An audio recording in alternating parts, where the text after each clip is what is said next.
Hi guys, we're back. This is part Three of Love versus Lust. And I'm just gonna kind of cut right to the chase. What do I do when I feel the desire to run away because it's scary or uneasy or hard? Do I try to stand my ground or do I just run immediately? And Shelby was kind of saying how it's like a hunter, like he's chasing you, but you're running for your life, and so. I mean, the deer doesn't just stand there. It's like, right. Oh, just shoot me. Right. No, the hunter has to search and seek for this. And he has to put work in. And the deer does too, because he's running hard, and so you have to put work in too. It isn't a one-way street. Both of you have to say, yes, we're in this together. Yes, we're going to make this work. Mm-hmm. What do I do when I don't get my desire?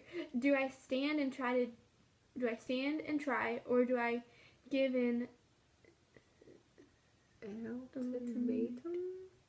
Give in an ultimatum. It's explained. Oh, so ultimatum. Do I stay and try, or do I give an ultimatum? I'll meet you in the better place because it's what you need, versus you will give me this or else I'm gone. Pretty self-explanatory. That's pretty self-explanatory. You're not gonna, like I said, you don't want to try to twist things into what you want.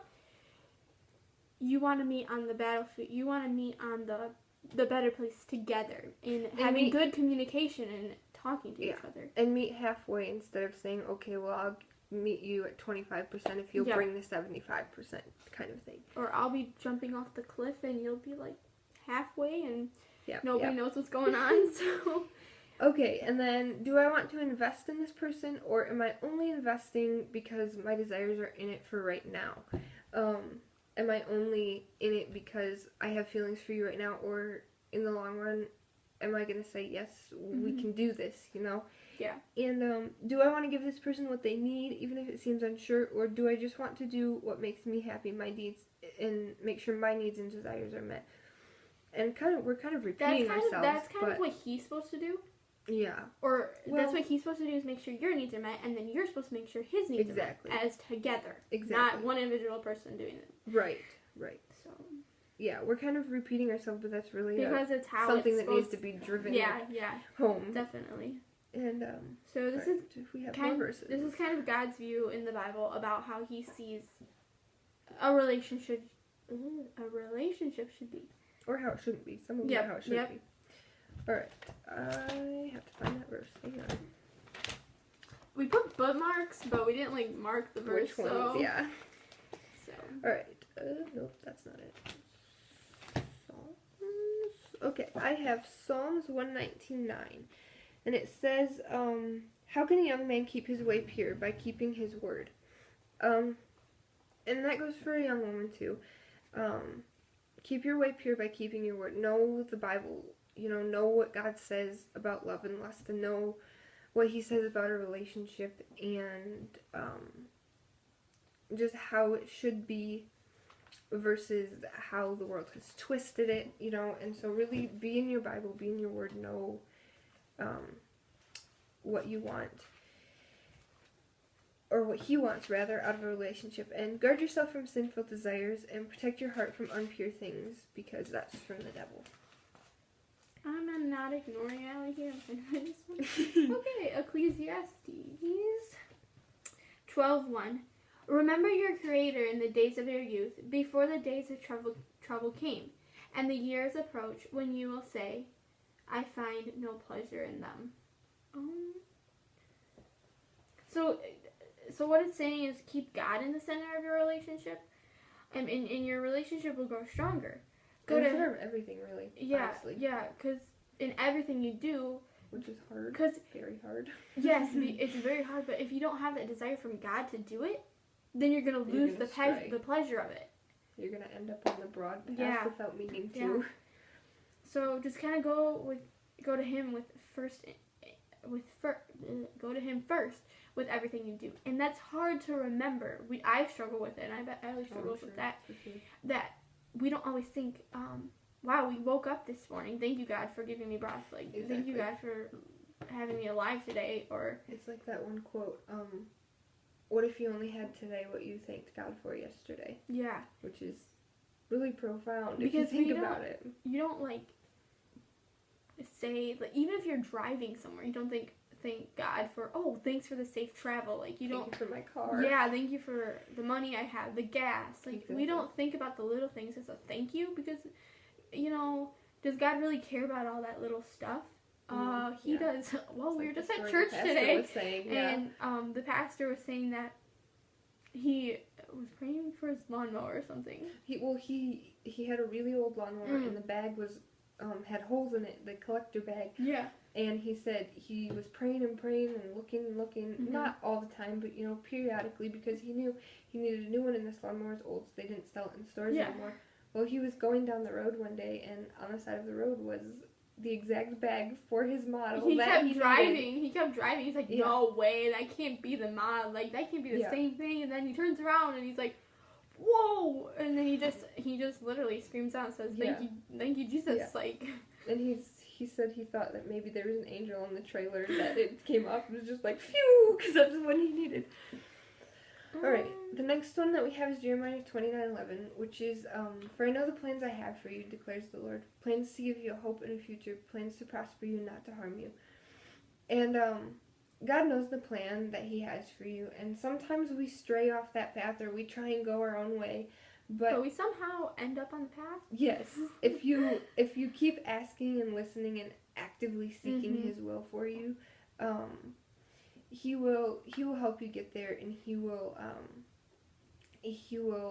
put love in your heart instead of He'll put the desire in your heart. Exactly, and he'll give you the conscience to say, yes, this feels good, but no, I shouldn't. Because our culture today is like, you need to have a boyfriend at high school.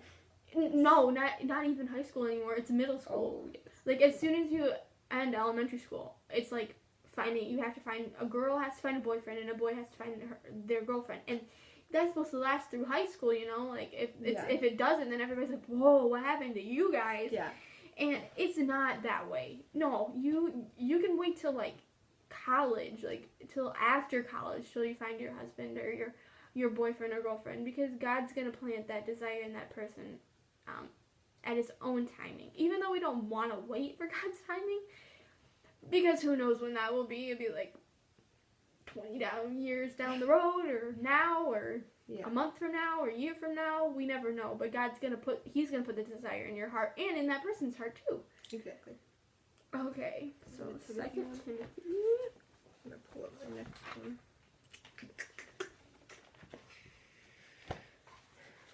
2 Timothy. 2:22. So, we have 2 Timothy 2:22. Which is kind of an easy one. 2 Tim 2:22. Okay.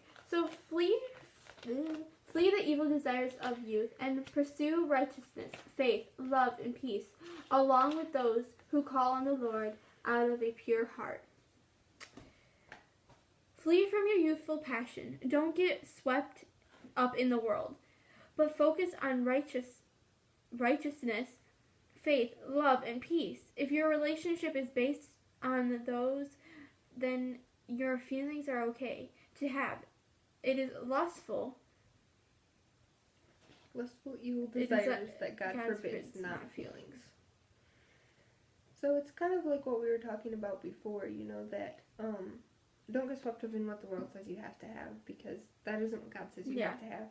It's kind of funny that we're actually talking about this, and then we get this verse that backs up for us. I like how it says a relationship is based on righteousness, faith, love, and peace, not feelings. Not like this. Me, feelings, and the world. Exactly. Like, it's righteousness, love, and peace, and faithfulness. And feelings are okay to have, but it's lustful, evil desires that God forbids, not the feeling itself. Because God, so like Allie said, like, if God didn't give us feelings, then what's the point of actually getting married? Exactly. Or actually finding that person? It'd be really hard. It'd be really awkward and really hard. You'd be like, oh, look at maybe that dude's random dude. Yeah. Wow. And God doesn't put a glowing light on the dude's head either. That would be so helpful. You know what would be really nice? Yeah, this is the one. Okay. I mean, he could, but yes, it'd look kind of awkward when you're like walking down the street and you just pass this random dude with a glowing head. Oh my gosh, that's him. Okay. Anyways, or like, you know, like at the airport where they have like signs that are like, looking for Shelby. Yep. Yep. Oh, man. All right. Joshua 1:9. Haven't I commanded you to be strong and courageous? Do not be afraid or discouraged, for the Lord your God is with you wherever you go. So, obviously be strong and courageous. If God is leading, follow even if it's hard. You know, it's like going down into a dark basement, and somebody's going first, and it isn't always easy to go down with them because, it's dark. You don't know what's down there, but you're trusting the person in front of you to let you know if there's danger. And so, if God is not leading, stop even if it's frightening. So sometimes, you know, it's easier to go down the brightly lit hallway, but if God's going down the dark stairs into the basement, then that's where you need to go to, even if it would be easier to stop and wait. And either way, God is with you, whether he's leading you down the light hallway or whether he's leading down the dark stairs. So I have Proverbs 29:25. Fear of men will prove to be a snare, but whoever trusts in the Lord is kept safe. Do not fear the man Or the world. Or the world. You should make choices based on your trust in God. Fear in man can lead you away from God's plan. So being afraid of, you know, what the world does or what the world says, or especially what they're thinking of you. So don't let that, like, if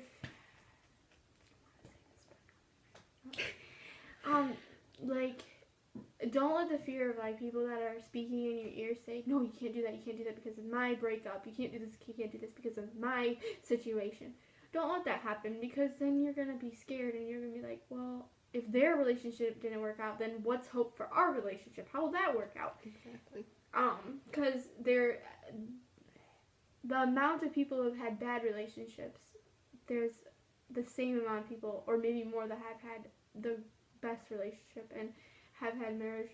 And likely, even if you've had a good one, you've had a hard one before, or vice versa, you know. Not necessarily we learn marriage, from those, but though. We learn from it. Exactly. And if we never learn, then how are we going to know next time that we need to change it? So yeah. I saw this thing, it said, if you're in a hard situation, forget it enough that it doesn't hurt you anymore, but don't forget it so much that you'll do it again. Alright, I have 1 Timothy 4:12, which says, let no one despise your youth. Instead, you should be an example to the believers in speech, in conduct, in love, in faith, and in purity. Just because you're young doesn't mean God can't use you. It doesn't mean that God isn't using you as an example to others. So show others God's light in you by your words, your actions, in love, in faith, and in purity. Yes, because with a relationship, if God's the center of your relationship, people around you that are in a relationship or have had breakups or had things like this, they're going to be curious.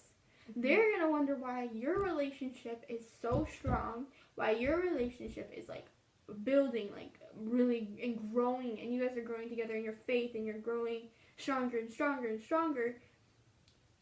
And that's, like, an opportunity to say, this isn't our work. This isn't what we're doing. It's what God's doing. Yeah. God put the desire in our heart. God put the feelings in our mind, in our life, and what we want. And God said, go ahead.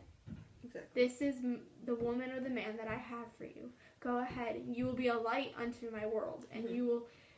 So they'll wonder why you're different. Yeah, they're going to be curious. And even if you're not in a relationship, that can still apply to being a light to God. Having your whole life taken up with God, that people are going to look at you and say, you're different. Why?